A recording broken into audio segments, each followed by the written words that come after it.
Welcome to our Public Agency and Support session. My name is Maria Quiroz, and I'm the Interim Manager of Small Business Development Department and your host for today.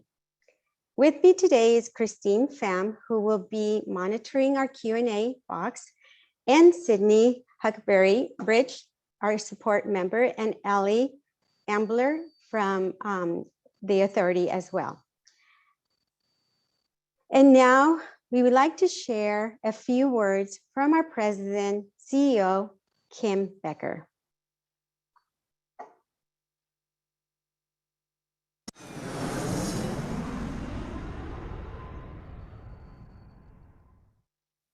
Hello, I'm Kim Becker, President and CEO of the San Diego County Regional Airport Authority. It's my pleasure to welcome you to the 2021 Meet the Primes presentation.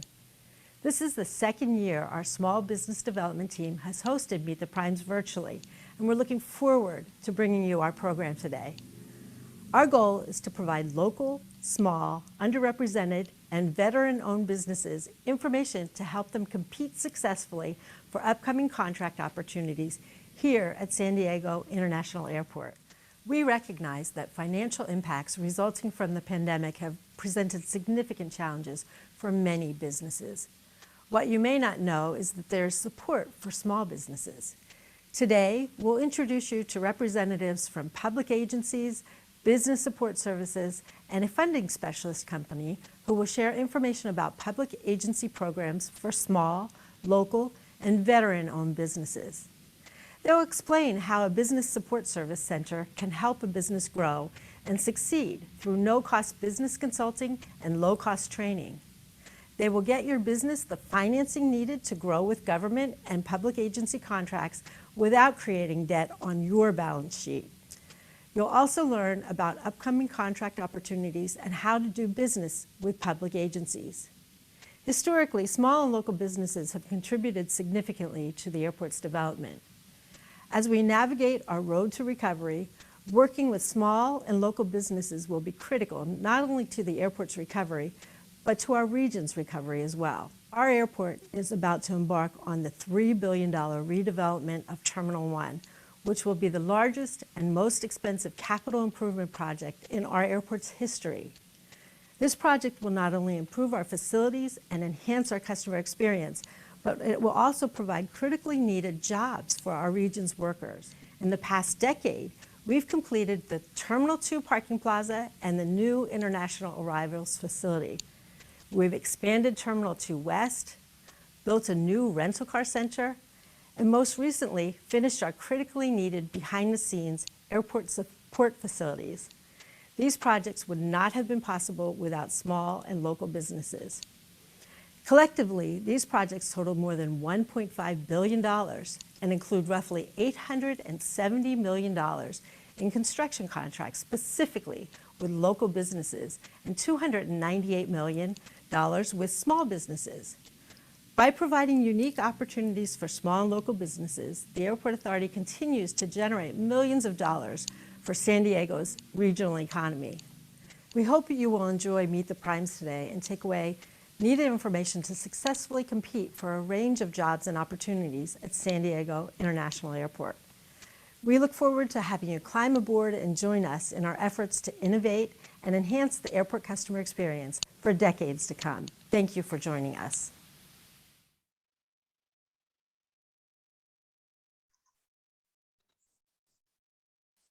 Great. I hope you all enjoyed the video from our President and CEO. Thank you, Kim. And now I'd like to introduce Brett Householder, Regional Director of PTAC, who is going to share a brief presentation to learn about PTAC. Welcome, Brett, and thank you for being with us this morning. Good morning. Thank you, Maria, and thank you everybody for having me today. I appreciate everyone taking a few minutes to join us this morning, and give me just a second, I'll get my PowerPoint started here. Okay, so you're going to hear from a lot of public agencies today about contracting opportunities and where to sign up to register as a vendor with them, where to find opportunities, how to submit bids, all of that stuff. But we're going to start on a bit of a different note because I'm going to talk about a program that I work for called the Procurement Technical Assistance Center. We go by PTAC for short.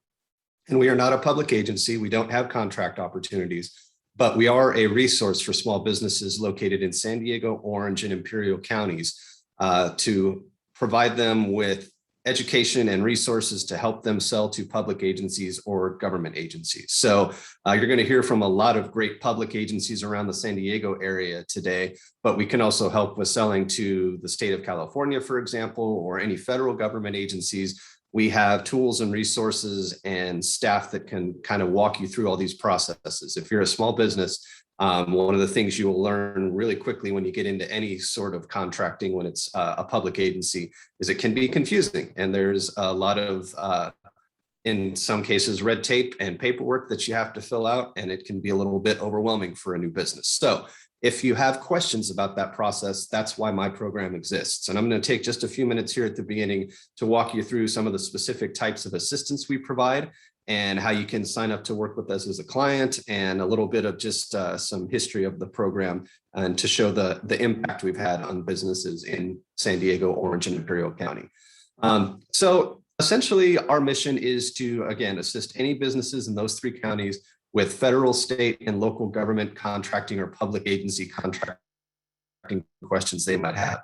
I'm going to spend most of my time on my next slide, but I do want to talk briefly about a little background on how we're funded, because the bottom line is it's funded by tax dollars from the federal government, and we also receive a lot of great support from local sponsors and government agencies, and a lot of them are on the panel today that you're going to hear from. And basically what we do is we get support locally from as many partners as we can, and then we take that amount and go to the federal government every year, apply for a grant and say, here's what we've raised locally, and they will match it on a federal level. And those funding sources allow us to provide almost every single thing we do free of charge. And I'm going to talk a lot about our services in just a minute, but I do always want to take a moment to acknowledge and thank our sponsors, because without their support, we wouldn't get nearly as much support from the federal government, and we wouldn't be able to assist as many clients on the level that we do now. So we really appreciate their support and thank them for being partners of our program. I do want to spend most of my time talking about what we do, because that's hopefully the most important information you're going to receive from me. So we provide three basic services. And the first thing we do is workshops, webinars. We attend other events organized by other organizations like this one to spread the word. But when we offer our own trainings, basically we have a lot of different workshops that we're doing all by webinar still on various government contracting topics. Some of the most common ones are every month we do an intro class, we call it. It's called Are You Ready for Government Contracting? It's really aimed at the companies that are brand new to the process and need to learn just the basics of how to get started. We have a class on certifications, and I'm sure you're going to hear from our panelists today a lot about the certifications that they are looking for and how you can go after those different certifications. I will tell you that on the federal level and state level and local level, there are a lot of different types of certifications to keep track of. So one of our webinars goes through the very basics on the most important ones you need to understand. And then we have webinars on how to respond to RFPs and make sure that your proposal is as comprehensive as it can possibly be. We have webinars on marketing to government agencies, how to put together a capability statement, which I'm sure a lot of you have heard of, but if you haven't, a capability statement is essentially a one-page piece of marketing material that you would present to a public agency that gives them all the information they need to know to get a real quick idea of what services you provide, what makes you different than your competitors, what sort of past contracting experience you have. It's basically a one-page resume for your company for a public agency's contract. So we have all these webinars, and then a lot of our partners and our sponsors that we looked at on the previous slide also will come in a couple times a year, maybe once a quarter, maybe twice a year, and they'll do presentations specifically on how to do business with their specific agency.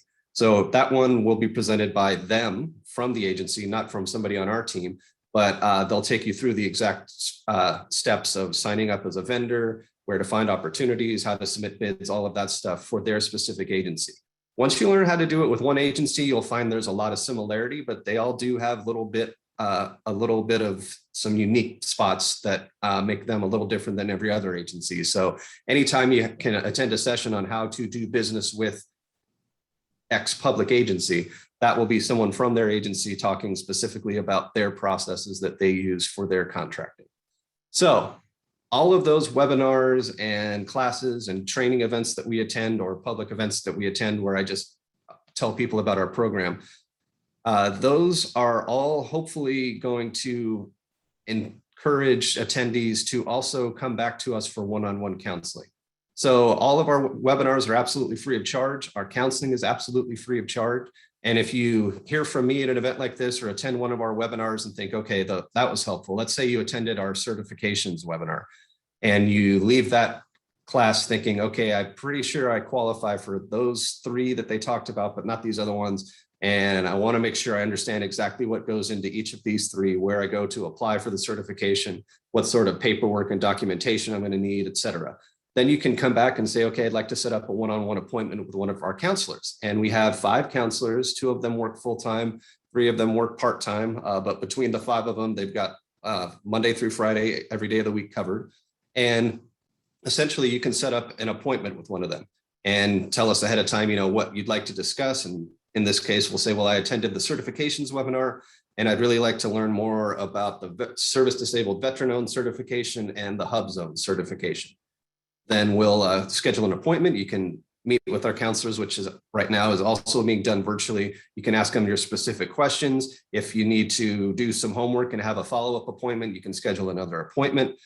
There's no limit to how much counseling you receive from us. And we actually encourage coming back on a regular basis just to kind of check in, because our services can be helpful if you come and see us once and figure something out, but they're even more impactful if we kind of become an extension of your small business and we work with you on a regular basis to help you continue to find contract opportunities and win contracts and then grow the business. So webinars, one-on-one counseling, completely free of charge.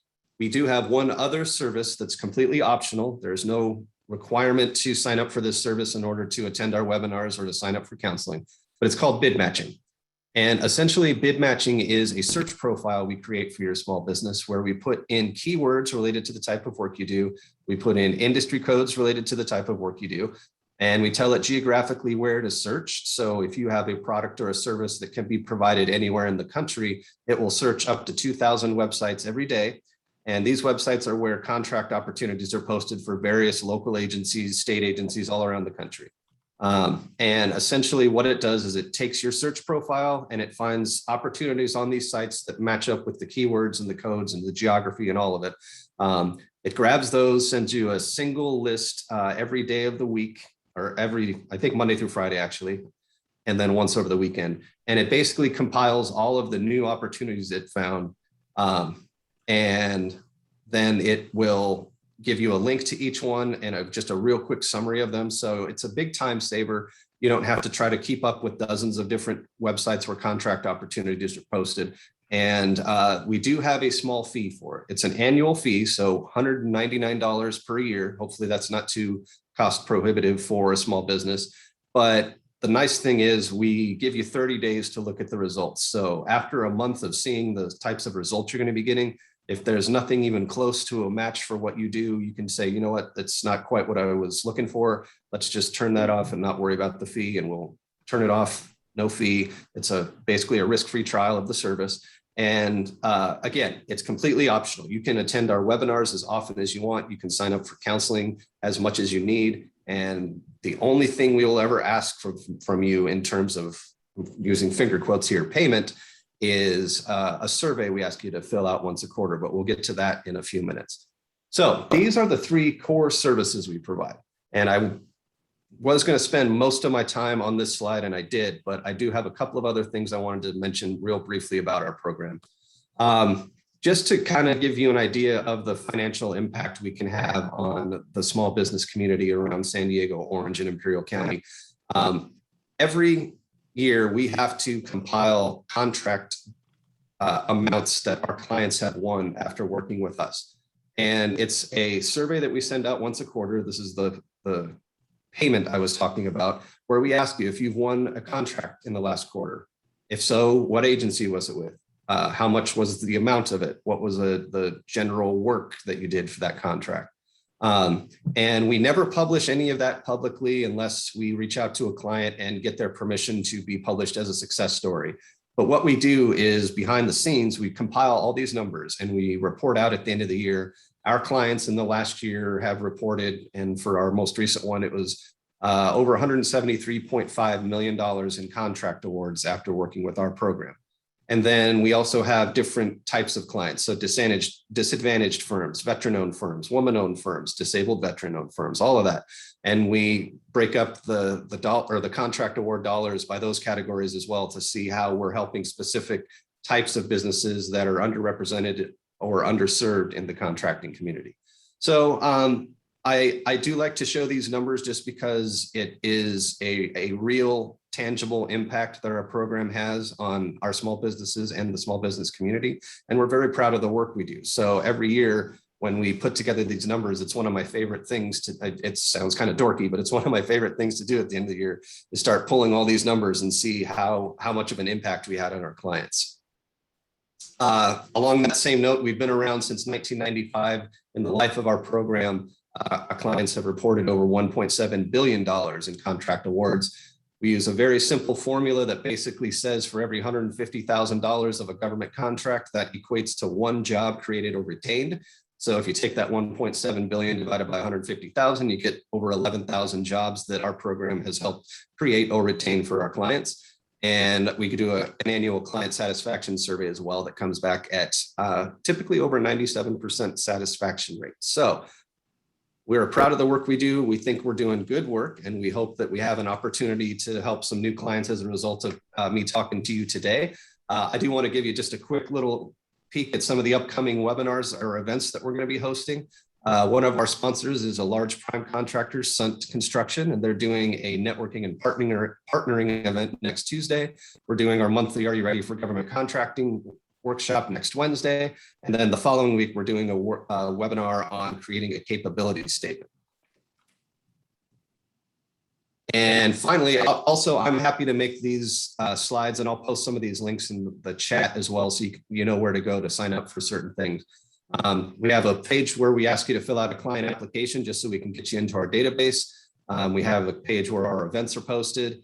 And then if for whatever reason you're not located in Orange, San Diego, or Imperial County, there is a PTAC somewhere nearby you that can help you. It's just the way that we're funded, where we have certain service areas. So if you're outside of those three counties, I can get you in touch with a PTAC that's close to you that can help you and provide the same assistance that we do.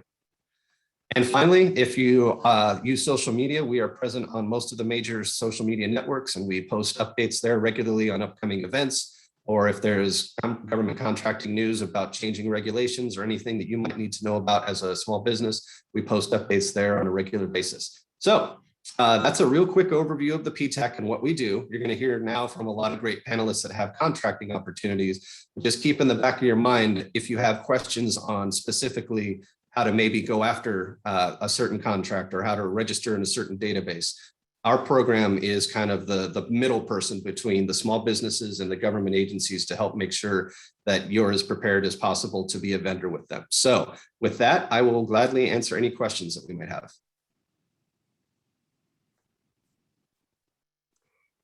Thank you, Brett. It seems we don't have any questions, so thank you for sharing how PTAC can help all small businesses. And the best part, like you said, it's free.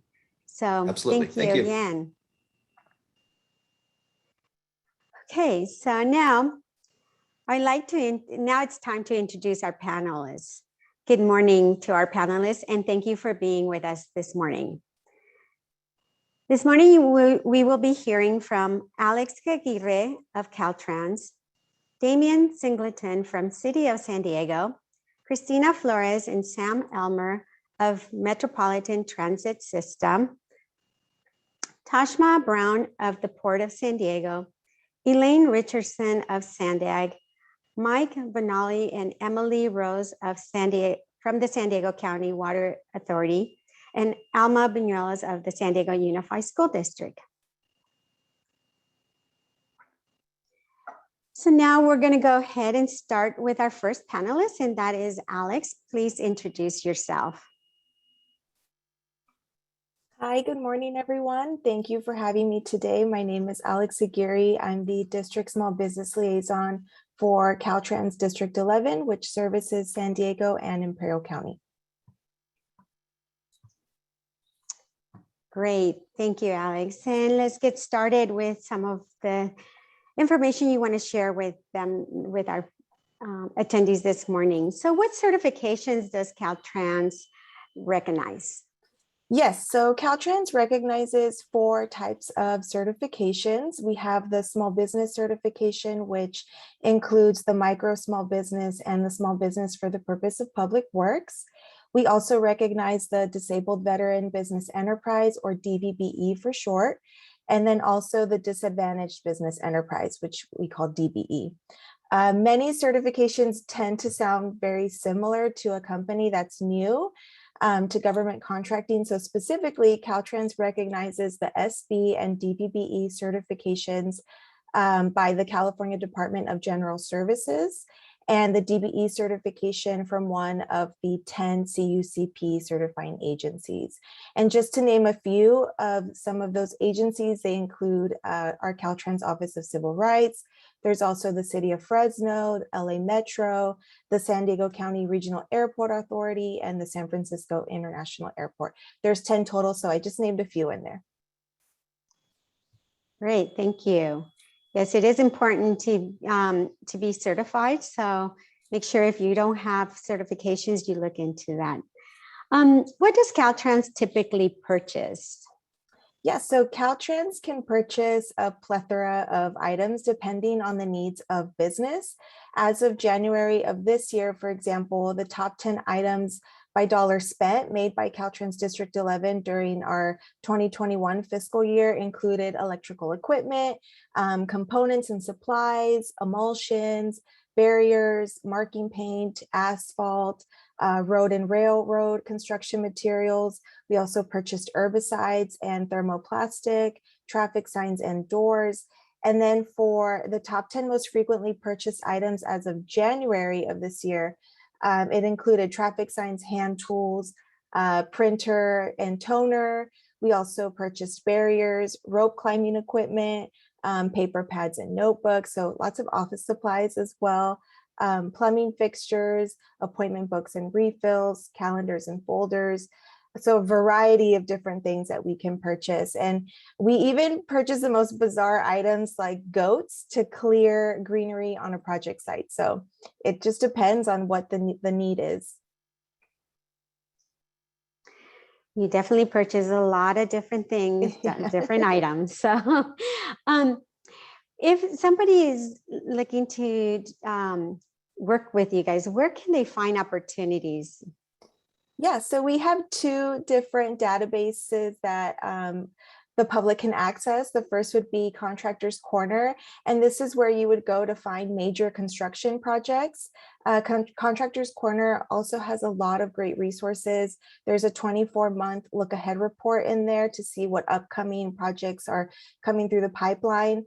Primes can also advertise for help, and it can also lead you to a list of architectural and engineering advertisements as well. And then we also have Cali Procure, and this is where you'll go to find opportunities that are under $333,000. Cali Procure would be the best place to go for our minor B construction projects as well. So those are emergency projects and also procurements of goods and services. And then since Caltrans is one of many of state of California departments, the Department of General Services tends to do a great amount of the purchasing on behalf of different state agencies. And you'll also be able to find those advertised projects through Cali Procure.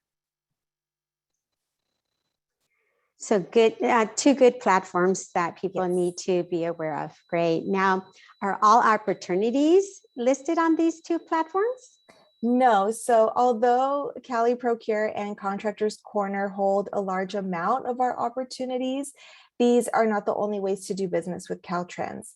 For instance, there are various types of emergencies that can impact our roads and highways, such as a sinkhole, for example. And with instances that are emergent, such as sinkholes, Caltrans doesn't have the time to put a project out to bid and wait for contractors to respond. So for those cases, Caltrans has a contractor interest registry, and this registry allows a business to submit their information, including the types of work that they can provide before an emergency strikes. And so at the district level, District 11 has its own list that they maintain, and it's maintained by our minor B unit. So if anyone attending today is interested on being on the district level list, you can always email our D11 minor inbox, and I can drop that in the chat after we conclude my portion of the panel, but it's d11.minorb@dot.ca.gov, and you would want to include your company information, such as your name, your address, and your contact. But we also ask for you to send your license number and certification, your DIR number, as well as your SB certification number, and also a brief description of the services that you provide. Notice that I mentioned including your SB certification number. That's because here at District 11 and now really throughout Caltrans statewide, to be able to work on a minor B project, you must be certified, a certified small business by the Department of General Services. And here at District 11, we currently have 100% small business utilization on these types of projects. That's nice. That's really good. It shows the commitment that Caltrans has. So great. Thank you, Alex. And what are the best tips you could give someone that is trying to start working with Caltrans? Yeah, so I have a couple tips. First, get certified for all the certifications that Caltrans recognizes if you are eligible to apply. The type of funding on a project will identify which of those certifications weighs more heavily. So it's really important to start by getting certified. Next, frequently check for opportunities or sign up for notifications through our portals since they're updated daily. So that's another great tip for you guys. Also use your resources. Caltrans is a large agency. We're divided into 12 different districts, and all of our districts have district small business liaisons, such as myself. We really are your first point of contact when you are at the initial stage, as each district operates differently. And you can even schedule a one-to-one appointment with us and any DSBO throughout the state if you are interested in having a more personalized conversation. Another tip is to get involved. The Office of Civil Rights within Caltrans has a calendar available online that allows you to see what's going on statewide. And these are really perfect networking opportunities and learning opportunities. As you know, I mentioned that different districts operate differently, but they also frequently hold events. And the intent is to really help businesses such as yourself learn and understand Caltrans processes or make the connections with the people everyone is trying to get their product and or service in front of. My next tip would be as far as getting involved, is to attend our 17th annual Procurement and Resource Fair. So we're holding our 3-day event. It's going to be October 19th through the 21st. And this event is going to be virtual, and it's really going to introduce you to San Diego's Public Agency Consortium members on our first day. And then on day 2, you'll get to meet our Caltrans divisions and our units, as well as our construction and A&E prime contractors. And then on day 3, you'll get to meet our purchasers. So I highly encourage you to get involved in our events and attend, just as you are today here. And then if for any of the information that I provided, feel free to reach out to me directly at our inbox. It's d11.smallbusiness@dot.ca.gov, and we can drop these in the chat as well. Thank you, Alex. And for our attendees, I think the most important things is certification that Alex talked about, getting involved, and attending their procurement event that's coming up in October. Thank you. And Christine, do we have any questions? There are no questions at this time. Great, thank you. So we will move on Thank you, Alex, for being with us. We'll move on to the city of San Diego. Damien, good morning. Please introduce yourself.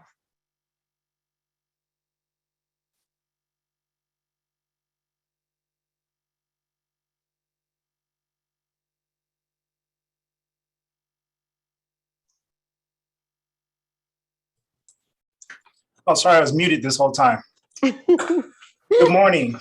My name is Damian Singleton. I am Supervising Management Analyst with the city's Equal Opportunity Contracting Department.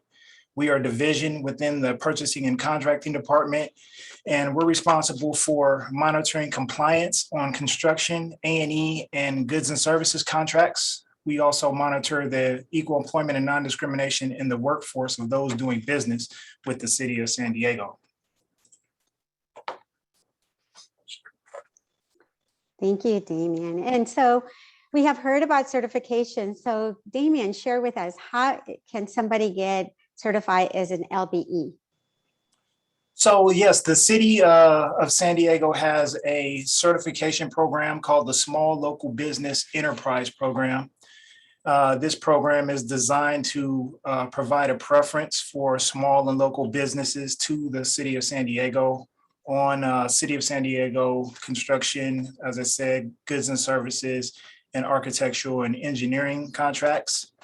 And typically how you get certified, there's 3 requirements. One is that your business is located and domiciled in San Diego County, meaning that you have to be local to San Diego. You can't just have a satellite office here in San Diego. You must be headquartered here. You have to meet the income caps of the program, and you have to be in business at least 1 year. So those are 3 fairly easy requirements to meet for us. You do not have to have earned any significant amount of money. The only thing you have to have is to be in business and not to exceed our income caps. Again, because this program is designed for small and local businesses that are domiciled here in San Diego County. I do have a link that I'll put in the chat, which will detail how to get certified with the city of San Diego. We have a web page for the Small Local Business Enterprise Program that I'll share, and it'll detail all of the steps and guide you through the process. Like most agencies here on the panel, everything starts with planted bids. That's our electronic system of record, and that's where all of our formal bids and procurements are advertised. So that is also where you start off to start your certification through the creation of a vendor profile. And then it will take you on to the certification link to the City of San Diego's SLBE page. Thank you, Damien. And yes, we will go ahead and post those links into the chat box. Moving on. So how does one become pre-qualified to bid as a prime contractor or engineering or capital on capital projects? Yeah, thank you, Maria. So the city has a pre-qualification program designed for contractors looking to bid as a prime on City of San Diego contracts. Again, that is on a page on the City of San Diego's website. It's the Capital Improvements Program Pre-Qualification Program. And they'll have a few steps on there that you'll have to take. You'll have to have bondability letter and/or reviewed financials. They'll ask you some additional questions that pertain to how long your business has been in existence. And that can be found, like I said, on the City of San Diego's webpage, which we'll provide a link to. The city also has a minor repair program, which is designed for small jobs that'll take 1 to 3 days.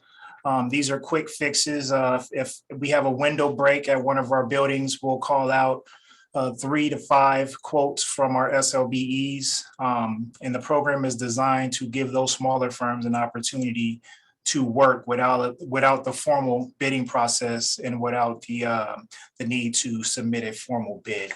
So also, I'll leave those links to you in the description box as well.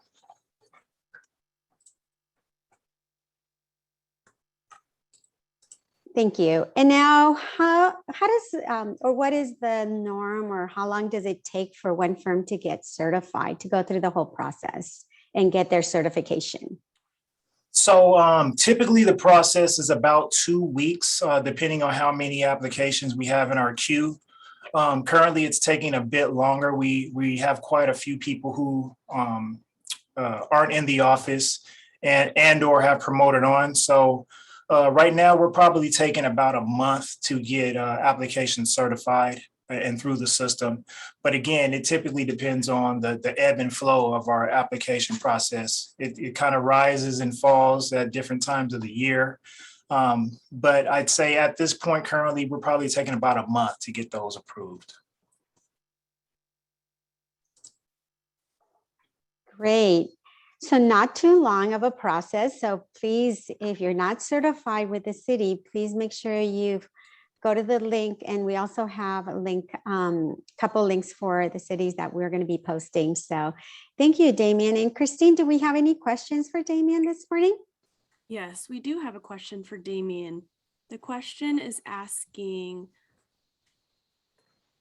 what other certifications are accepted other than the local business certification?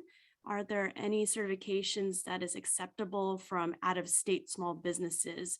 This business in particular is a VBE, MBE, and SBE. Thank you for the question. We actually accept the DBE certification. We accept the Department of General Services, State of California, SB Micro certification. And typically, all of our projects that are city funded are subject to the SL or EOBE certification, but we do get other contracts that are funded by the feds or the state, and that dictate what certifications we use. So on a lot of state funded contracts, we'll be required to solicit to the DBE, MBE, and WBE, which we recognize and accept on our contracts. We also, like I said, being that we're a military town, we do accept the DVBE, and we're working on bringing some contracts forward that have a DVBE requirement piece to them. So that is forthcoming, but we accept all of the Caltrans certifications. We accept the certifications from the CPUC, Public Utilities Commission, and Caltrans, and the state of California. Those are pretty much the main three that we accept here at the city of San Diego. Excellent. Thanks, Damien. Looks like there are no other questions at this time. Thank you so much. Thank you, Damien, for being with us. And we're moving forward to with Christine and Sam from the MTS. So please introduce yourself. Hello, my name is Sam Elmer. Sorry, you're stuck with me. Christina's not going to be joining us this morning. I'm manager of procurement at MTS. We are a public transit agency in the city of San Diego and region roundabout. We buy everything from trains and buses to legal services, professional services, office supplies, anything you can think of, we buy it. No worries. Well, I'm glad you're here with us and have joined us this morning. Where can someone find information about upcoming bids with MTS? Yeah, all of our information about our bids is going to be located on our website, sdmts.com, under doing business with MTS. There's a link to our Planet bid portal, and that has everything on there that we are currently posted and working on. And that's where we try to get everything that's $20,000 and above. So that'd be your source for that information. Okay, thank you. And we will probably be, if you could please put the link in the chat, that would be great. Sam, and what opportunities do you have for small businesses? We actually have just posted a professional service contract request. And in that contract, we have a set aside for small businesses. And so that's our big project that we're working on to try and attract a lot of small business to our professional service bench. That's for architects and engineers. Everything else is we really tend to be an open competition and just look for opportunities to push notifications to the small and disadvantaged business enterprises to make sure that they know and are aware of our solicitations. But other than that, that's our program.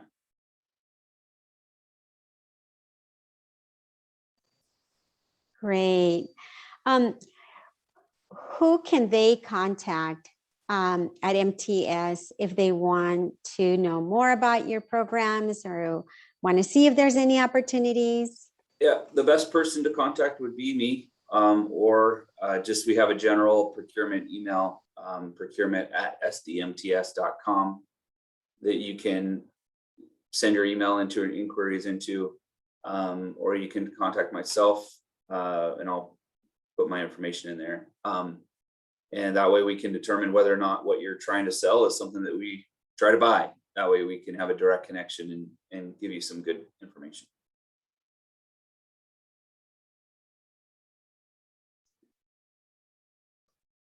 Thank you, Sam. Christine, do we have any questions for Sam?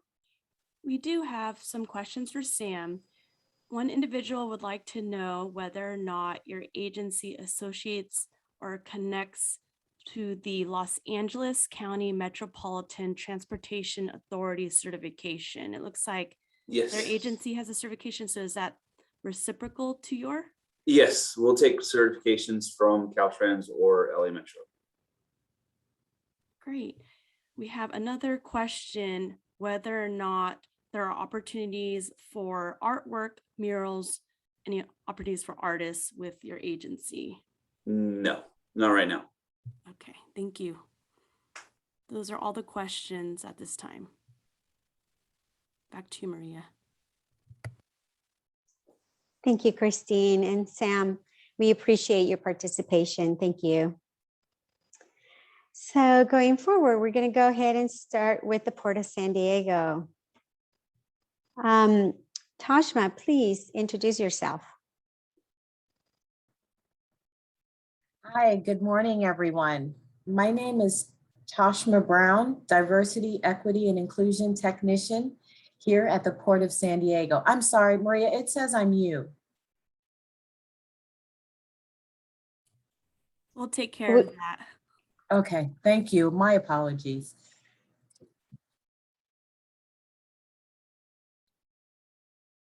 Yes. So diversity, equity, and inclusion technician at the Port of San Diego.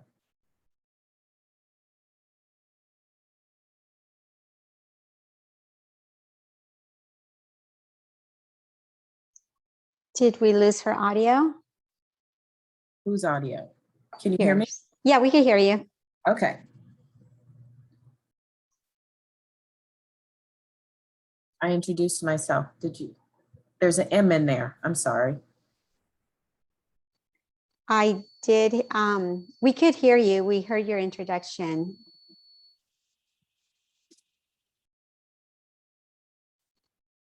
Christine, can you? Please go ahead and proceed with the presentation. Yes.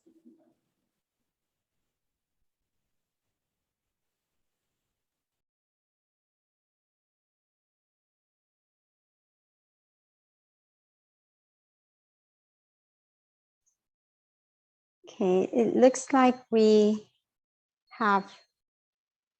having some technical issues with the port. So let's see, can we move on and then come back?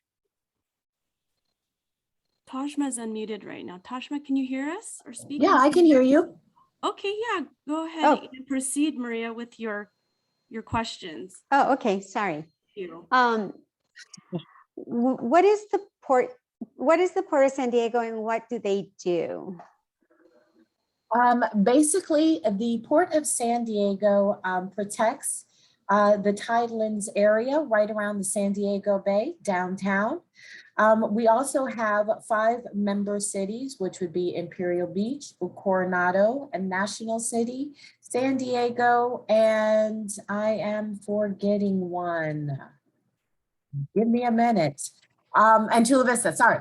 So, and we do rent, not necessarily rent out, but we are technically landlords to some of the areas down there, including Seaport Village, which is recently going under a type of renovation. We have great things coming to Seaport Village, as well as the dining area right there on the Embarcadero.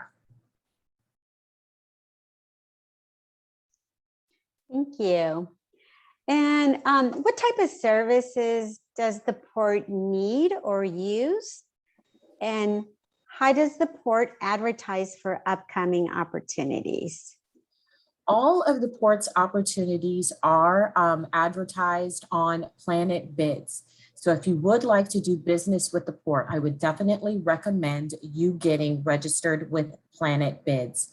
Some of the services that we may be looking at are definitely plumbing, a lot of construction, of course, landscaping, janitorial work, a lot of janitorial work.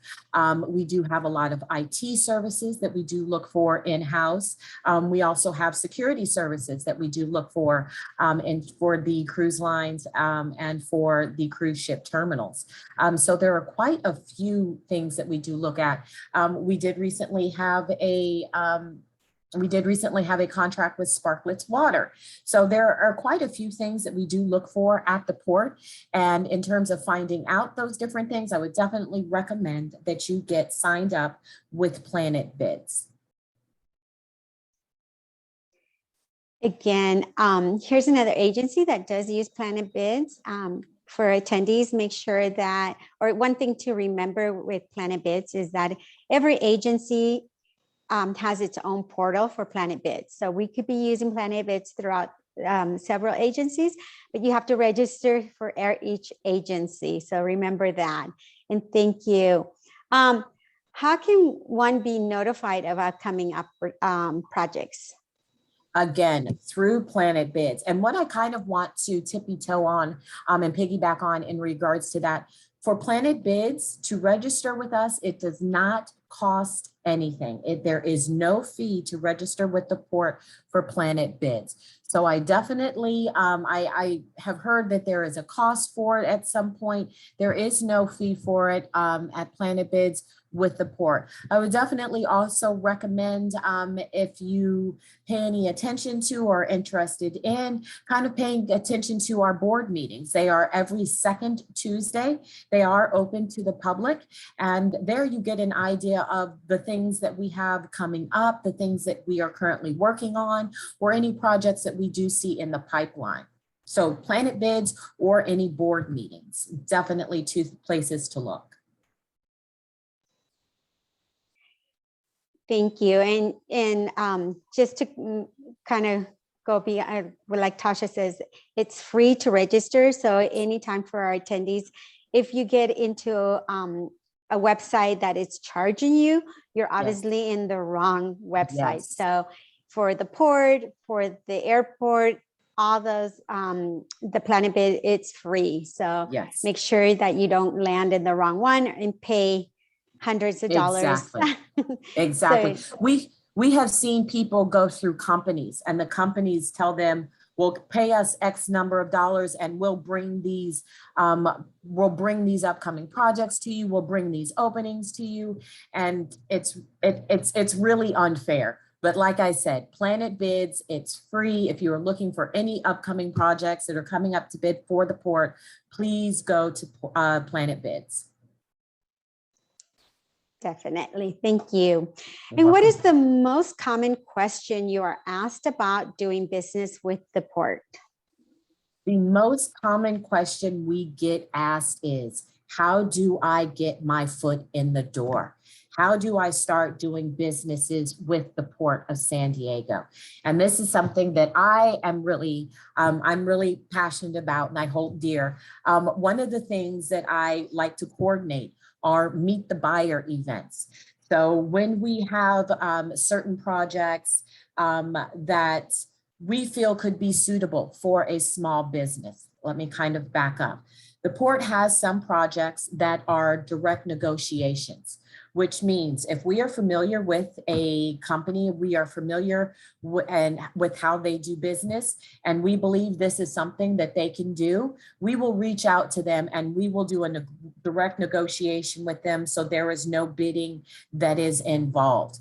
So what I like to do, or what I like to coordinate, is something called a meet the buyers, where if we are looking for something particular, I will reach out via Planet Bids most of the time, reach out to small businesses that specialize in what we're looking for, and do a meet the buyer, where you will come in, kind of get to not really sell yourself, but essentially sell yourself to the people who are making the decisions. So if we do have a project coming up in mind, or they have a project coming up, they can reach directly out to you and say, hey, I'd like to see if maybe you'd be interested in doing this.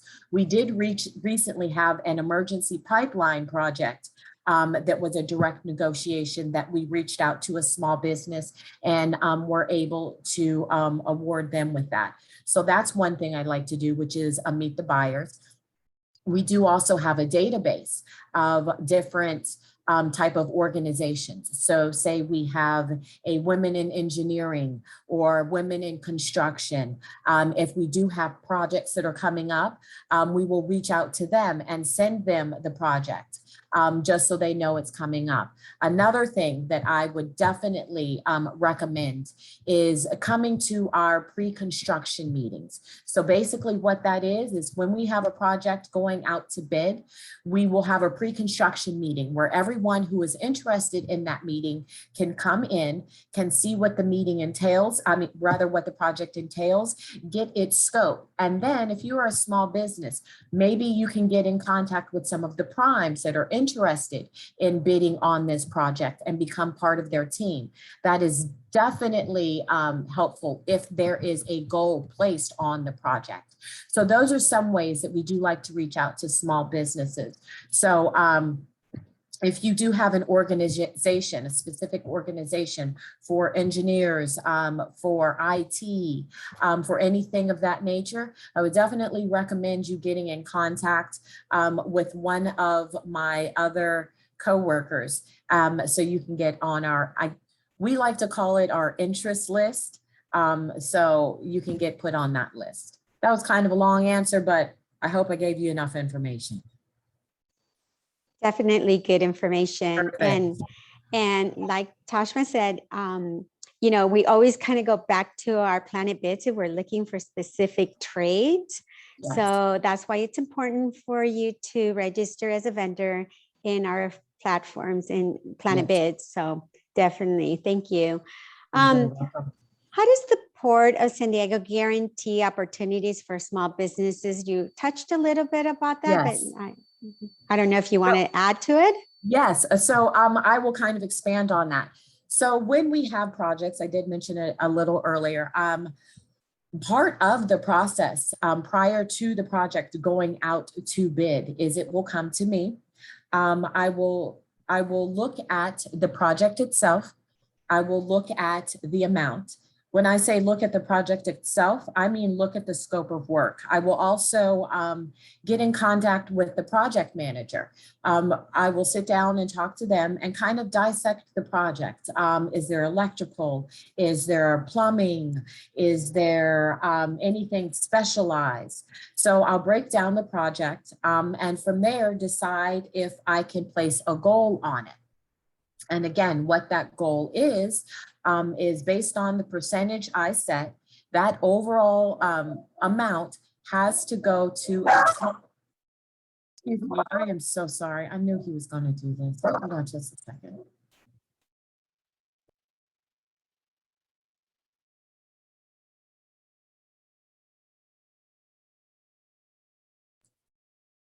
I am so sorry. So based on that overall contract amount, again, say I put a 3% goal, I put a 7% goal on a contract, that overall dollar amount has to go to a small business. So everywhere we are able to, we do like to reach out to small businesses. One of our initiatives is actually to try to implement small businesses more into our contracting. So I hope I answered that question. And kind of my methodology, my methodology is, in addition to sitting down, I'll kind of look at prior contracts that we've had and see if there was any goal set on it. I will see if there were sub-consultants used on that project, even if I didn't set a goal. So a lot of it is speaking with the project manager, as well as looking at the amount. The larger the amount, the more than likely it's going to have a goal placed on it. Really the scope of work as well too, because I never want to take business away from anyone. And then kind of coordinating from there. So that's kind of how we guarantee that small businesses are being used, as well as, again, looking at direct negotiations and really reaching out to small businesses and kind of having a database of those that we are aware of, so we can reach out to them and give them those opportunities when they become available. Thank you. You're welcome. A lot of great information. I knew he was going to start talking at some point. No worries. He wanted just to join our meeting. So He did. He had something to say. There you go. You see, always good information. So there, Yes, thank you. you. So Christine, do we have any questions? Yes, we have a question. If someone wants to present information on IT products and services instead of going through the Planet Bids method, is there a way to do that? So this is generally what would happen. You would send your information to myself, and from there, what I would like you to send, or if you're going to do that, I don't really recommend it, but if you're going to do that, send me your capability statement. From there, I will send your capability statement to our IT department. Unfortunately, we don't really like to give out information unless the person responsible asks us to. You can kind of understand that, because then they get sales calls all the time. So we kind of like to let them go through us. But another thing I would recommend is definitely go through Planet Bids, because that's one of the departments I would be planning a meet the buyer for, because we are looking for IT equipment. We are looking for technical type things. I'm sorry, I'm not a technical person. So we would be looking for those types of products. So I would do a meet the buyer. And again, if you're with Planet Bids, I would definitely recommend getting registered. But going back to my first thing, you could send me a capability statement, and then I would forward it over to our IT department. I hope I answered that. Yes, and there's some messages on whether or not there are opportunities for art installations like murals, if there are any contracts for printing services, and any opportunities regarding supplying professional services. I guess it may be competitive out there, where there are companies that have been on a rotational list for some time but haven't seen the project, so they were just checking in. So, okay, so in terms of art, yes. If you're familiar with the port, you do know that one of our initiatives is artwork up and down the Embarcadero. So we are constantly looking for art projects. In terms of a long wait for projects or a long wait for jobs, unfortunately, yes. We have had to put a lot of things on hold. I am seeing us slowly starting to ramp up. I'm starting to slowly see our projects. I also do labor compliance. I'm starting to see our projects kind of start building back up. But I think it would be a good time to maybe just kind of reach out to other companies that you've worked with before, you're interested in, and maybe saying I'm here type thing. I know we are definitely looking out. We are looking to kind of rebuild our small business database right now. So now would be a good time. Did I answer everything? I feel like there was something in there I missed. Printing services, someone would like to know if you know any contracts coming up regarding services for printing for the Printing port. services in terms of like Xerox type work?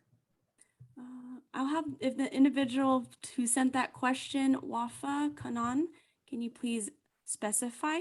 They just put in their question, are there contracts for printing services? So I do know, and I'm just going to answer this the way with the question I believe they're asking. We just recently took to the board a request to renew our contract with Xerox because we do have an in-house printing and we have a contract with all of our printers and it's done via Xerox. It's done with Xerox. So we do have those contracts. Is it available right now? No. And I'm not sure how long our contract with Xerox is. I'm going to say, I believe 3 years. okay.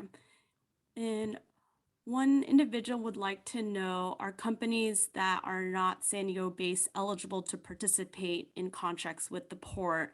This company in particular is in Los Angeles. It really all depends on the contract. I personally was the administrator to our contract for our temporary staffing. That, yes, had to be based in San Diego. Some of the other ones, it would really all depend on the contract in itself and what we are requiring. Some of them, yes, do require that you are in San Diego. We would prefer that you are in San Diego, but not all have that requirement or that preference. Okay. One person would like to know, what is the specific department name that works on the art component for the port? Knew someone was going to ask me that. It just recently went through its 3rd name change, and I really don't know what it is. I'm sorry. I can find it out, and I will let you know. I really don't know what it is. Okay, yes, Jennifer, if you could email Tajma if you would like to know that specific department name, she can get back to you. Yes. Okay, beautiful. It looks like that was the last question. Perfect. You so much, Tajma. Excellent. Thank you. Thank you. Thank you. And to our attendees, Tashma mentioned having your capability statement. For those of you that don't have one, I heard PTAC earlier on Brett's presentation that they're going to have a workshop on how to put one together. So if you don't have your statement already done, that might be a good workshop for you to attend, because you definitely will need it. Thank you. And our next presenter will be Elaine. Hi, Elaine, and can you please introduce yourself? Thank you, Maria. I'm Elaine Richardson, Director of Diversity and Equity at Sandag. So I would like to explain a little bit about what Sandag is and kind of give you an idea of what we actually do. So we are a metropolitan planning organization, and our goal is to focus on transportation and other areas that will improve the quality of life for the San Diego region, for our 3 million plus people that live here and work here, et cetera. Our agency is actually governed by a board of directors. There's 18 cities, county governments that are represented. And we actually do serve as the public forum for regional decision-making. And so you've probably heard all about our 2021 regional plan. It's huge, and it's cutting edge because we are really taking into consideration, what do we have to do to address the climate conditions within the San Diego region. So anyway, really big effort going on right now with our staff, because it goes to our board at the end of the year, and this sets the stage for the next 20, 30, 40 years. So anyway, if you haven't had a chance to see it, please try to, because it really is cutting edge and really well thought out in terms of what we can do in the future.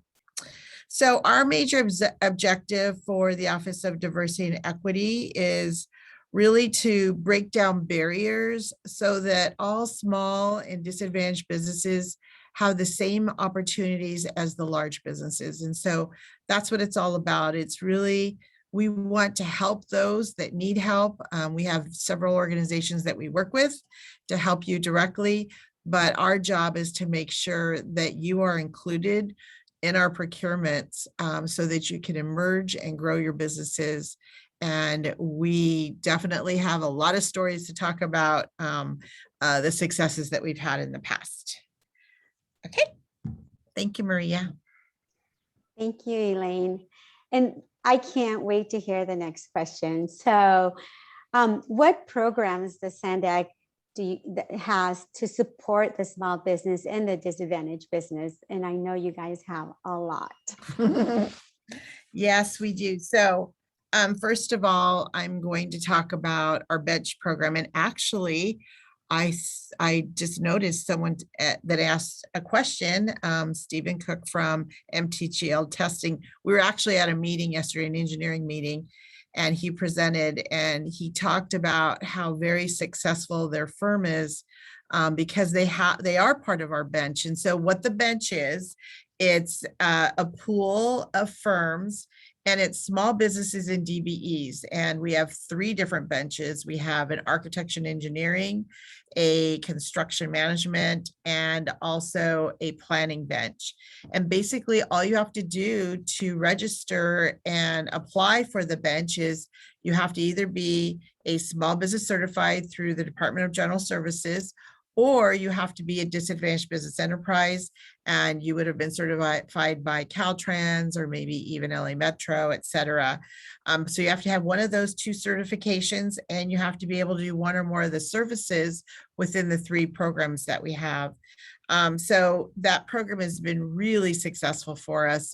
We've seen so many businesses that have grown that, you know, not only work on our projects, but they work on other agencies' projects, because other agencies use our bench too, because it's available to anybody who wants to access the list of firms on our website. So we want to share because it's important that these businesses get work. We also, because we receive federal funding, we set actual DBE, disadvantaged business enterprise goals on our projects. And that is a way for you, if you're either a minority or women-owned firm, and there's 5 minority categories, then you can definitely get certified as a DBE. And who can help you do that is PTAC and the Small Business Development Center. So the North Small Business Development Center is the one that we work with. And so our DBE goal for starting October 1st, tomorrow, is going to be 9.3%. It's a little bit reduced from our previous 10.3%. And that's because we are going to be finishing our Midcoast project. So I don't know if all of you know about the Midcoast project. That is another huge success story in terms of the number of small and disadvantaged businesses that we've been able to help. In fact, we continually look at the numbers, and we'll be opening up the Midcoast by mid to late November. There's going to be a big celebration. So hopefully all of you go to it because it's the largest transportation project ever to be built in the San Diego region. But anyway, what we have been reporting is already just on Supplement 4, which is just because we had bridges and all these other things that we built, but just on Supplement 4, which is the Midcoast Trolley project, we have paid our DBEs $150 million. It's like 149 something. And there's been 109 DBEs that have participated on this project. So just to put that in perspective, on a normal like $30 to $40 million construction project, we might use 2 to 3 DBEs, and we've used 109. So you know what, we've had a great relationship with our prime, who's they used a subcontracting plan that we monitored on a monthly basis, sometimes on a weekly basis. But you know what, this is a testament of what you can do if the agency and the contractor work together on making sure that small and disadvantaged businesses work on these projects. And then lastly, our small business goal program. We have always had like an objective for small business, but now we've actually set small business goals on our architecture and engineering and construction management on-call contracts, and they are all coming out soon. We think by the end of the year, we should have, I think there's like 15 A&E contracts and 7 or 8 construction management contracts. And so those will all be coming out by the end of the year. And that's where you're going to get a lot of work, because we write task orders, and on those task orders, we set goals, and the primes that are on our on-call list, they all have to meet these goals.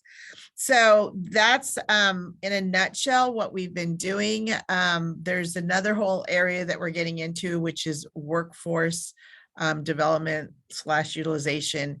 And that is really to help the underserved individuals in our San Diego region to get work on our projects. And even they're already working on the city's project, Pure Water. So this is another huge area that's important to us. So anyway, that's what I have to report on for this question. Thank you, Maria.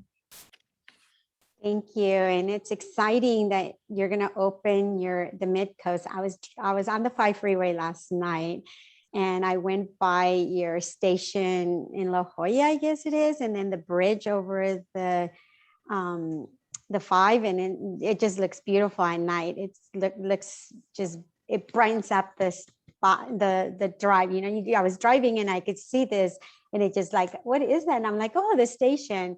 So it's for some of us that have driven on the 5, it's always been, the construction site. So it was really nice to see it last night lit up. So it looks beautiful. Yeah, I mean, there's so many people. So just to kind of give you another example, it normally takes to go from, so we end up by UTC, that area. And so normally to get from the border up there takes, I think, an hour and 20 minutes or something, because you have all these stops and everything. But not an hour and 20 minutes. It's not quite that long. But anyway, it's going to be like 22 minutes. It's like a third of the time to go from the border to the North Coast region, which we've never had that ability before. Is that because it's going to have less stops? Well, I'm talking about traffic, because we have so much traffic on the 5 freeway. So we're just comparing it to if you were normally driving your car from the border up, comparing to using the trolley. So there's going to be a lot of people that use that trolley. Yes, I can imagine. So thank you. It's exciting. So November, we look forward to the opening. Yes. So what type of goods and services does Sandag purchase? Okay, so we've talked about the Mid-Coast. Of course, we purchase engineering, environmental, appraisal, anything that is needed to construct, these large projects, but we have a lot of small projects too. So we have, construction and maintenance services. We purchase a lot of software systems, information systems, intelligent transportation systems. We actually do a lot of services with communications, because we have to do public outreach, like the grand opening that we're going to be doing for the Mid-Coast in November.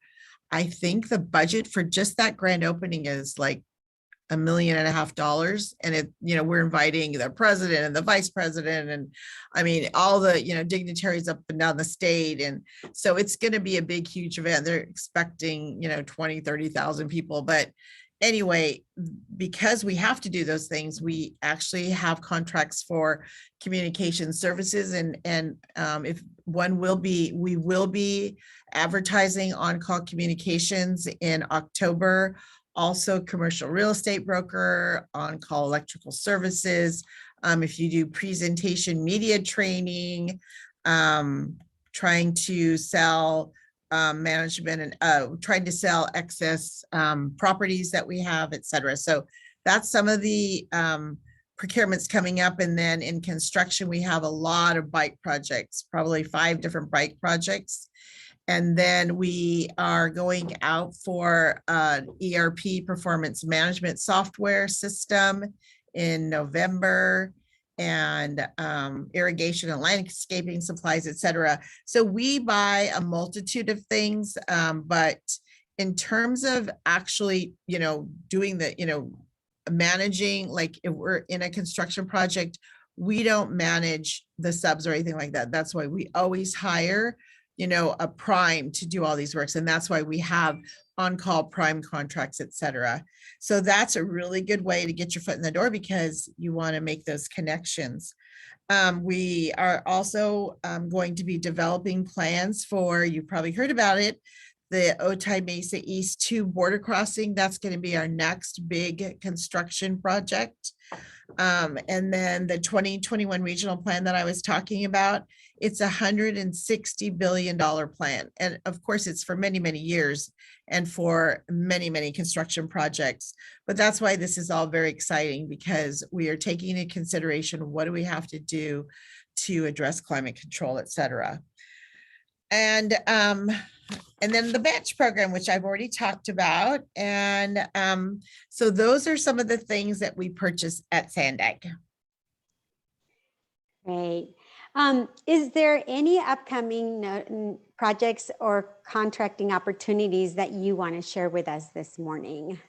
Yes. So we are going to be finalizing, like I said, the architecture and engineering and construction management on-call contracts.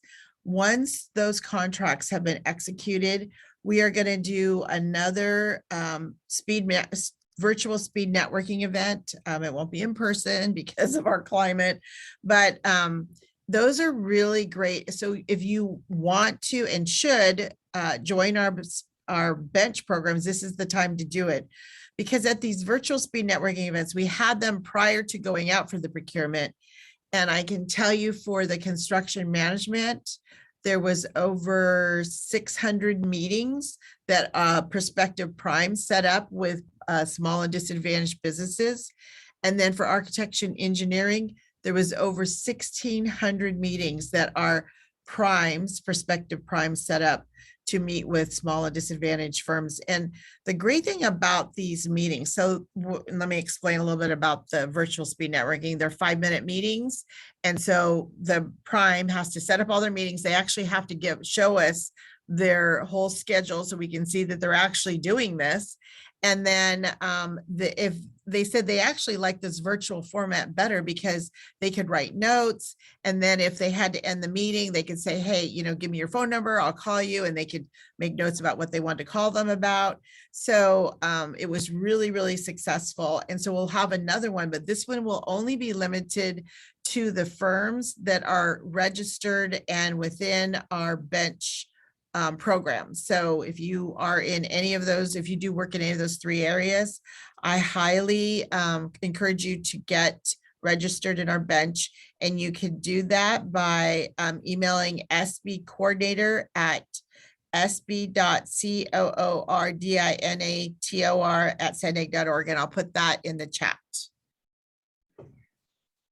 Thank you, Elaine, and thank you for putting that in the chat. So yes, very important, get registered. They had a great matchmaking event last year, and I'm sure it's going to be a wonderful one this year as well. Do you have any special events coming up for small business and disadvantaged businesses?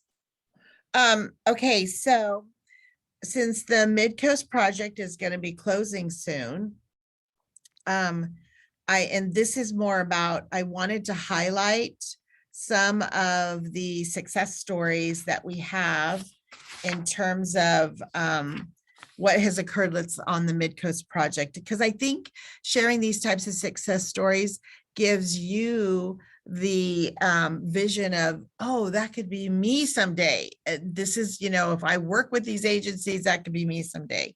So some of these stories include, I met Dwayne at a outreach event. It was actually for our construction and mentoring program that we have. And he is a Black American owner of an electrical business. So, and he does, he does the work himself. And so he wanted, his whole goal was to get his first contract with a public agency. So within the mentoring program, he was mentored by our prime contractor for Mid-Coast, and they could tell he was, great. He had drive. They knew he was going to be successful. So they gave him his first contract for $25,000. And that has grown because our project, it's taken 5 years to build it. It has grown to 1.3 million. He's increased his staff from 1 to 6. And now he's actually doing work for other public agencies like the city of San Diego. Another story is a Asian Pacific women-owned firm, and they do fencing. So of all things, they know how to put up fences. Well, they received their first contract for 700,000, and that increased to 6.5 million. And what I really like to share is that they utilized staff. They increased their staff from 15 to 96. So that really shows that we put almost 100 people to work in the San Diego region with this one DBE firm. And now they're getting additional work with other contractors like Flatiron. And then lastly, it's always my favorite story to tell. Linnea's Transportation. I met Linnea at an outreach event that we held. We had 4 big outreach events before Mid-Coast started. And she did all of her work out of the cab of her truck. She had 1 truck, and she heard us at our outreach events to get DB certified. So she got DB certified. She, attended classes that we hosted through the Department of Transportation. So they were, training people or training small businesses on how to get capital and how to do estimating and all that type of thing. So anyway, she sat next to the head of our Mid-Coast project. He gave her a contract for 500,000, and that increased to 9 million. And she now owns 18 trucks, and she's been able to trade out her used trucks for new trucks. Her staff has grown from 1 to 20. And she's also received very large contracts from like the Public Utilities Commission for another $9 million. So this was just a small idea in the head of someone that said, hey, I can be a truck driver, even though it's a male dominated field, I can be a truck driver. And look at what she's done within the last 5 years. So you know what? I just want you all to know that you can still dream, and those dreams can come true. Thank you, Elaine. I know that you shared a couple of great success stories. I don't know if you have any other ones that you want to share with us. Well, and like I was just talking about Stephen. So Stephen Cook, he's online, he can tell you that in the last 6 years, he has worked on almost it seems like every project that we've had, especially the Mid-Coast. And so here he is, a small, materials testing company, and they've been able to grow their business by doing work with us. And we, even we have one of our primes, because we actually selected 5 small businesses and 10 medium to large firms to be on our on-call list for A&E. And one of the firms started when we started this whole bench program in 2012. And it was just him as an engineer. I think he came from Caltrans, and he says, you know what, I want to do this. So he has gotten a contract with because this is our 3rd set of on-calls. He's gotten at least a $3 to $5 million contract for every on-call. And he now has at least 6 to 8 different people, but then he uses a lot of the bench firms within his program. So they are very successful. And this is the thing, they understand that there's a lot of trial and tribulation that you have to go through to build your business. And so they are probably one of the best firms to use more of the bench as possible, because they want to give everybody opportunities. So yeah, we do have a lot of success stories. We're going to be actually putting a whole book together for a Mid-Coast project to really highlight these firms so that other people can say, hey, how did you do this? Because I can tell you, Linnea, she gets phone calls all the time because we talk about her. And she's more than happy to help people that, hey, I want to start that kind of business. What do I do? And so she tells them what you need to do. So this is the thing, you have to have that drive and you have to have the connections. And here today are some of your connections. All about building those relationships. So yes, definitely. And would a small business resource, wait, I can't, sorry about that. How does a small business resources and who can they contact for additional information? Yeah, and I will put this in the chat also. So all of our information, so we used to be on Planet Bids and we transitioned to BidNet Direct. And so you do have to register in, even if you were, registered before with us, you have to re-register in BidNet Direct. So I will give you that information.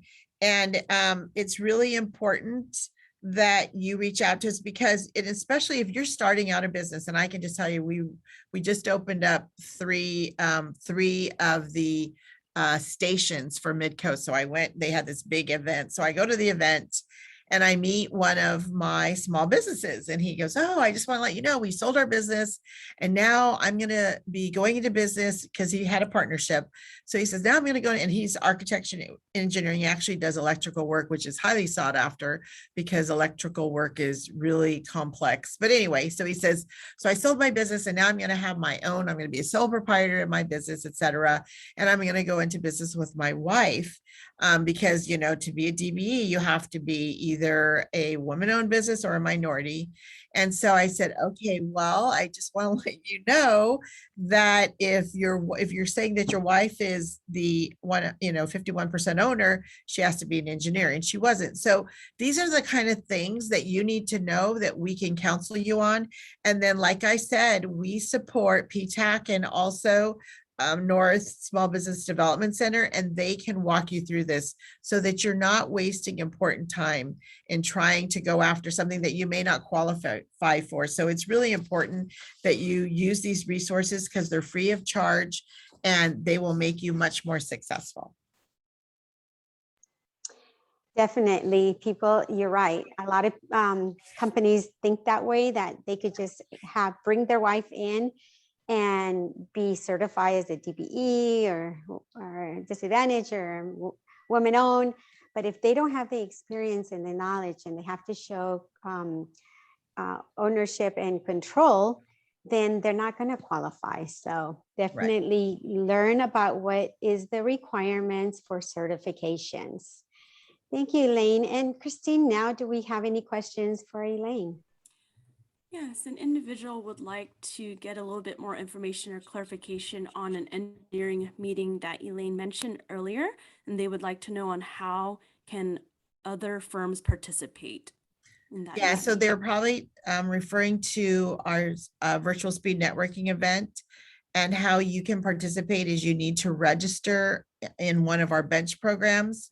And now's the time to do that. We don't have a date yet because the contracts have to be executed and they aren't finished. So those that are registered on our bench programs will be notified of the event. Great, thanks, Elaine. Mr. Koch from MTGL Testing would like to thank you for your kind words, a huge supporter of diverse firms, and same with Brett Householder from PTAC. Special thanks to you and your agency. Okay, thank you. Thank you. It looks like there are no other questions at this time. Back to you, Maria. Thank you both. Moving forward, we're going to go ahead and introduce Mike and Emily from the San Diego County Water Authority. Good morning. I'm Mike Vanoli. I'm an assistant management analyst with the San Diego County Water Authority in the engineering department. And my name is Emily Rose, and I'm also an assistant management analyst in the engineering department at the Water Authority. Thank you both for being with us this morning. What type of business is the San Diego County Authority? The San Diego County Water Authority is a public agency created in 1944 that is responsible for delivering a safe and reliable wholesale water supply to its 24 member agencies, which include cities, special districts, and a military base within San Diego County.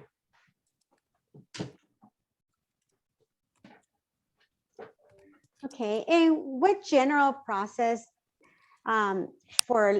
is the general process for learning of opportunities to do business with the Water Authority? The Water Authority fosters relationships with vendors and contractors who offer quality goods and services at competitive prices. Contractors may attend bid and proposal meetings and business training, such as today's training, to learn about contracting opportunities with the Water Authority.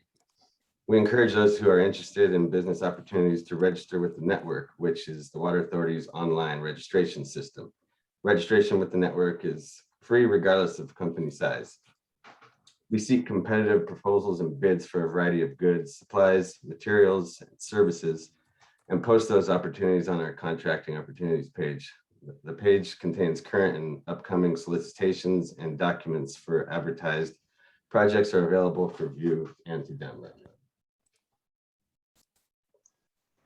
And Mike or Emily, can you please post your website on our chat box?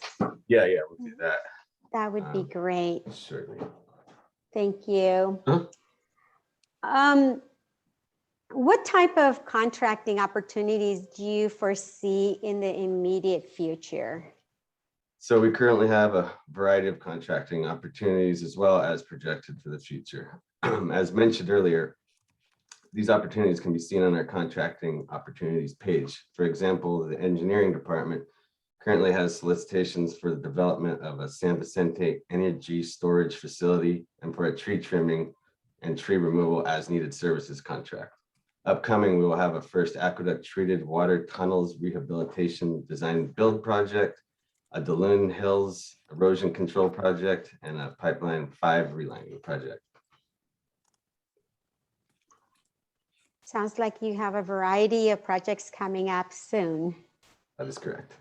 Thank you. Well, Do you have to be licensed, registered in order to work with the authority? Our documents specify the required licenses and registrations that are needed. For example, construction projects for the engineering department most often require a California Class A general engineering contractor license. And for some of our professional services, we require a California registered professional engineer's license.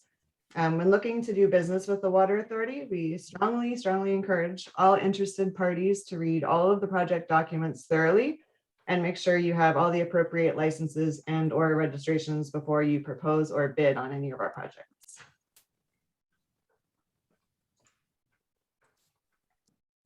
So definitely for our attendees, make sure you have your licenses in order.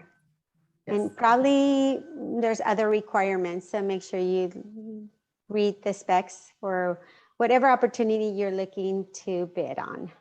Correct. Good. What opportunities are there for small businesses? Well, the Water Authority has something called our SCOOP program, which stands for Small Contractors Outreach and Opportunities Program. And the program emphasizes outreach and partnering, which has resulted in significant small business inclusion in all of our procurement sectors. And we encourage all of our primes who work with us to include small businesses whenever possible. The primes often use the network in order to find and reach out to small businesses. And again, as Mike mentioned, registration on the network is free regardless of company size. So we encourage anyone interested in any business opportunities with us to register there.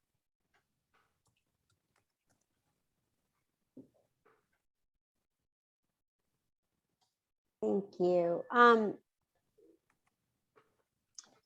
think, let's see, let me see what else we could have. Is there anything else that you want to share this morning with us? And I think Mike was just going to drop the links for the opportunities page. yeah, I'll do that right now. And then the network, so if people can register there. And then we also have an email address for our SCOOP program, if anyone has any questions about small contracting opportunities, they should reach out to Scoop. Okay, great. Christine, do we have any questions? There is a question on whether or not your agency follows GC 4525 license requirements for construction management. Do you check if the subs are in compliance? I couldn't answer that off the top of my head. If you want to send one of us an email, unless Emily knows the answer, we can certainly get back to you. Yeah. Yes, Sally, please go ahead and reach out to Mike and Emily and they can follow up with you to answer your question. There is an individual that would like to have clarification on networking details. Yeah, we can drop a link to the network so you can register. I just put it in. Okay, thank you. It looks like those are all the questions at this time. Thank you so much. Back to you, Maria. Thank you for both being with us, Mike and Emily. We appreciate your support as always, and thank you for the great information. Moving forward, we'll have Alma introduce herself. All right. Hello, everyone. My name is Alma Bañuelos, and I'm the Business Outreach Coordinator for San Diego Unified School District, representing the Facilities Planning and Construction Department. We're pretty much tasked with taking care of all of the bond program opportunities, getting them out to the community by way of engaging small, minority-owned, women-owned, and disabled veteran businesses. Thank you, Alma. What does the San Diego Unified School District purchase or procure? So we buy as a school district almost everything that you can imagine that we would need to take care of little ones, from pre-kindergarten to all the way to some of our vocational kind of programs. You name it: pencils, cheese products, buses, all kinds of stuff. However, I'm part of the, like I said before, Facilities Planning and Construction Department. So my focus is on new construction and all of the bid contract opportunities related to the capital bond program.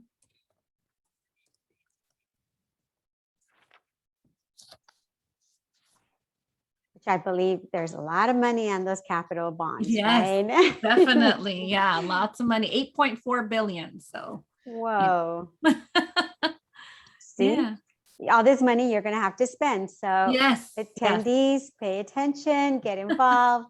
So what are the maintenance needed to take care of? What maintenance are needed to take care of, if any, is done in-house? So is your maintenance done in-house, or do you contract out? Right. This is a question that we get all of the time. We are San Diego Unified School District, but there's a lot of other smaller school districts that surround ours: Grossmont, Sweetwater, San Dieguito. So all of the school districts work a little different. For us, because we're such a big school district, most of our maintenance needs are covered by our in-house staff, which the department is officially called the Physical Plant Operations Department. We have a pretty robust crew that includes plumbers, landscapers. We even have our own glaziers. And for folks that don't know what glaziers are, they're window makers. So when our staff cannot address a need, even though we have a pretty robust staff, either due to scheduling or really specialized scope, that's when we go out to bid for our maintenance services. This usually happens for scheduled maintenance programs like cleaning and waxing our floor gyms in the summer. There's tons of gyms that we have, so our staff can't take care of it all during the summer. So when that comes up in the program, when we have to wax our gym floors, we will go out to bid for that. We also go out to bid for major repairs. So like if we have to replace a roof, we have our team that does a lot of excellent patching and working, but once we have to replace the whole roof, that's when we would go out to bid. And all of these bid opportunities, including those for maintenance, are posted on Planet Bids. We are also a Planet Bids agency. Again, free to use for our postings, and we'll make sure to post the Planet Bids portal for San Diego Unified on the chat. Great, thank you. We see a lot of construction going on in the schools. Did we miss our chance to subcontract and be part of these projects? Absolutely not. So we have a lot of multiple phases on many of these projects. You'll see that a lot of them are going through major renovations, complete changes. If you live in City Heights, like I do, you will see that Wilson just completely changed. We built the new Wilson right next to the old Wilson Middle School. Eventually, the old Wilson Middle School campus will get demolished, and we will build the new Central Elementary School campus right next to it. So lots of phases. So even in that project, as you see, it looks like it's already in construction, and hey, maybe I missed the nope. We are working on the Central Elementary School, phase. So we want to make sure that you can get on board, even if you missed the train on some of these smaller or some of these contracts that are in existence. We have so many more that are coming up. We just awarded quite a few contracts to our primes, and they will be actually going out to bid for their subcontracting packages in the next 6 weeks. I believe we have about 6 to 8 projects that are being released fairly soon. So definitely didn't miss the ball. Lots of construction going on, lots of more construction that's upcoming. And in addition to these big giant projects that we also have smaller design bid build projects on schedule. And those are, like I talked about, the maintenance projects, where we're painting a whole school, or maybe just replacing a roof, or, replacing support beams. Lots of fencing stuff that's coming up for security. So, there's lots of work to go around. Great to know. So remember, even though you see the construction already moving forward, get involved. There's a lot more work coming, and there's $8 billion to be spent. Yes. So how can somebody view the bids and that are upcoming on the construction program? And I know you talked a little bit about Planet Bids, but I'm not sure if you want to go ahead. Sure. Yeah. So Planet Bids is where you can view anything that's being put out to bid. And again, Planet Bids is a great place to start to get registered because many reasons. One, for our construction program, we will post everything that's publicly bid on Planet Bids. But in addition to the folks that may be on here that don't do construction, that's where we post all of our public bids. So if you are one of those cheese providers that can provide us with cheese products, we will post that bid on Planet Bids. So if you look at our Planet Bid site, it's quite, I always enjoy it. It has so many different products and contracts. It goes to show how robust our procurement department is. So Planet Bids is a place to definitely view bids, to register as a vendor. Our buyers will also go there when they're looking for specialized contracting opportunities to look for vendors. So Planet Bids is definitely a great place to first start. If you are in construction, however, if you're a construction related business, you can also join our department's business outreach database. And you can email me to get the form. My email address is abanuelos@sandy.net. We'll also post it in the chat. And while you're at it, we also highly suggest you submit pre-qualification. Again, if you are a contractor in construction, we will post that link, but pretty easy, sandiegonified.org/contractor-prequalification. We'll put it in the chat. But there are pre-qualification deadlines for projects, so it's better to get that done sooner than later. So that's why we always say, hey, if you're in the middle of kind of joining databases and applying to Planet Bids or registering with Planet Bids, we just say go ahead and start that pre-qualification as well, so that you don't, miss deadlines with pre-qualifying if you decide to get on one of our projects. Definitely a good suggestion. Always pre-qualify with whatever company you want to do business. And you could do that ahead of time, and that way you don't have to worry about it when the project does come up. So yes, definitely do that. Are there any participation goals on construction projects? Yes, definitely. So we have a mandatory DVBE participation of 3% on all of our construction projects. So no matter whether it's one of our leaseback giant projects or one of our smaller, kind of roofing, replace the roof projects, they all have that mandatory participation of 3%. In addition, our leaseback projects have goals for small business, minority owned, women owned, and disabled veteran owned participation. So make sure your primes are aware of your certifications, because I think you mentioned this before, Maria, your certifications can get you a long way. What I would tell folks on here is, if you have a certification, let's say you have DBE certification, right? I think a lot of airport people, concessions, all that stuff, there's DBE certification mandates. If that's a certification that you have and you're wanting to expand to other agencies, look at the other agencies that require DBE participation or that accept the DBE certification, because then that's already kind of like you're in. One, you've already worked with a public agency like the airport, and two, you have the DBE certification. So if for us, like San Diego Unified, we're a public agency, we accept the DBE certification, hey, we're another place that you can come on over and say, hey, I have the experience, I have the certification you're looking for, how can I help, type thing. So definitely lots of opportunities. We want you to use the certification. We love folks that come over to the school district that have the certifications and have, again, that prior experience in working with public agencies.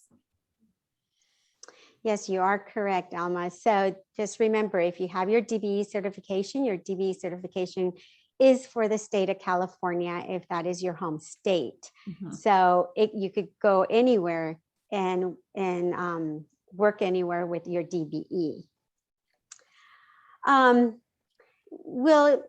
Will my certification help me with subcontracting to primes? Yes, definitely. Mm-hmm. So that will not only help with working with us directly, right, with certification, but even more so with working with our primes with the leaseback opportunities. Again, like I mentioned before, those leaseback projects have goals.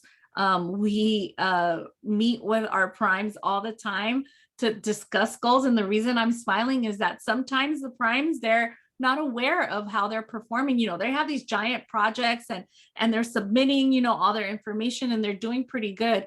We're very lucky to have a pretty engaged team. Sydney Hucklebridge, who is helping out today with the technical portion of the panel. He actually works one-on-one with all of our primes. And sometimes the primes are surprised to know, like, oh gosh, our minority participation might be a little lower than what we thought. And so we are engaged with them throughout the project and saying, hey, it's looking like you're at 50%.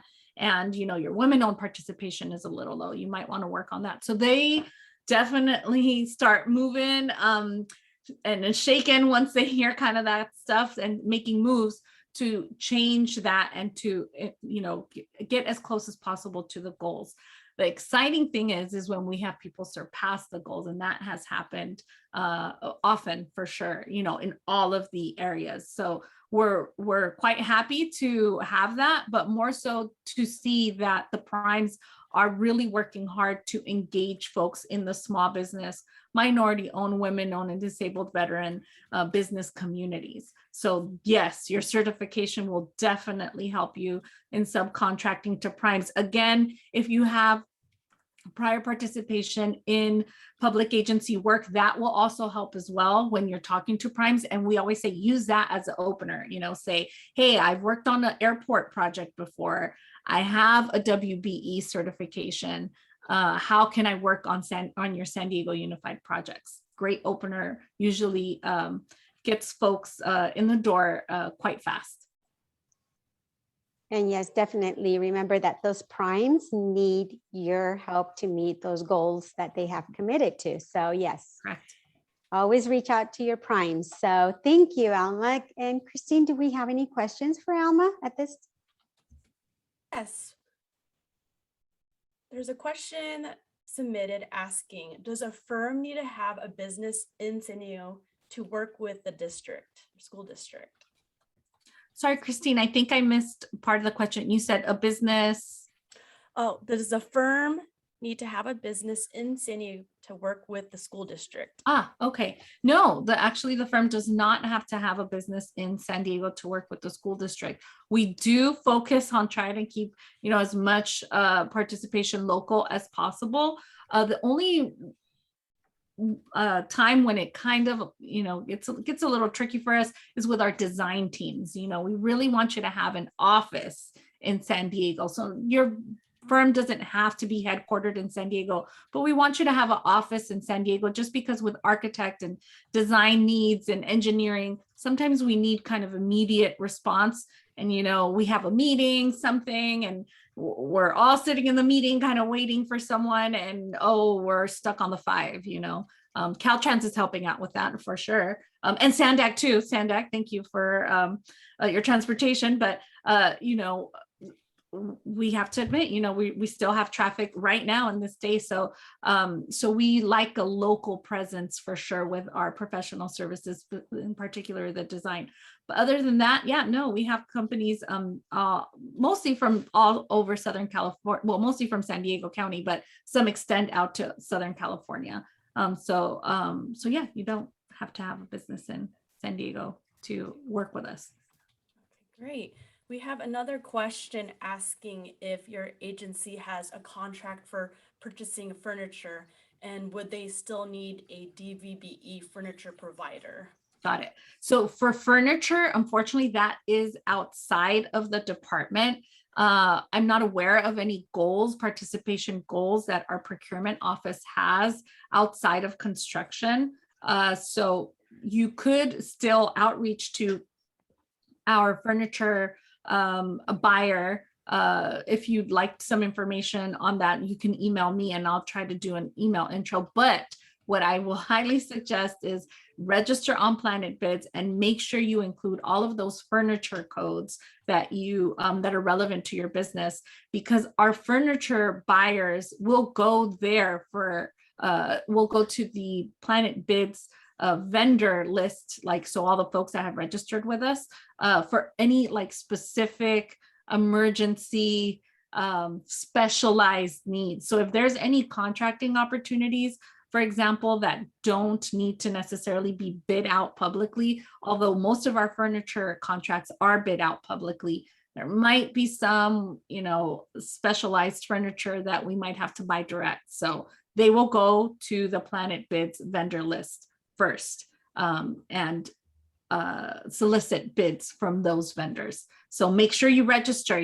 Sometimes folks say, that never brings me anything, or all I do is get notifications. Well, especially for furniture, I do know for a fact that they go to that vendor list on Planet Bids quite often.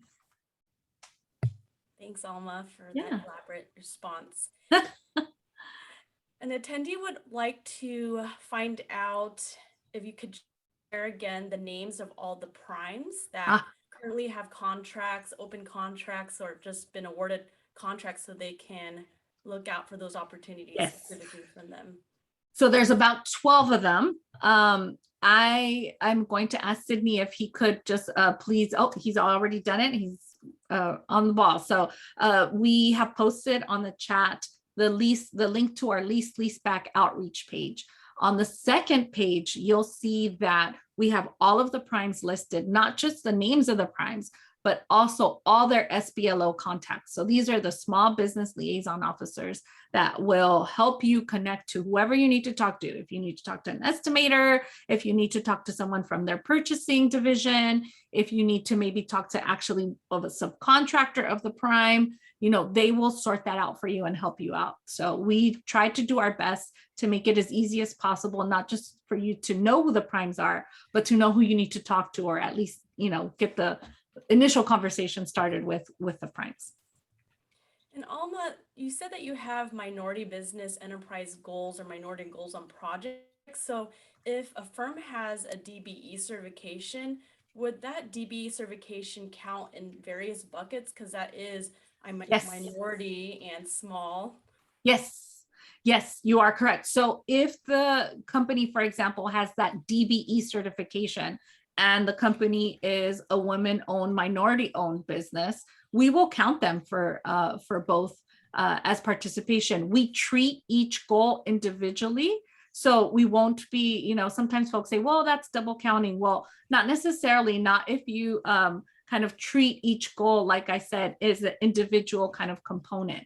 So when we have what we call EBE or XBE in totality, that's each business being counted once if they fall within one of the EBE or XBE categories.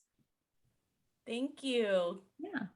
It looks like that was all the questions for your agency. So I'll now turn it back to you, Maria.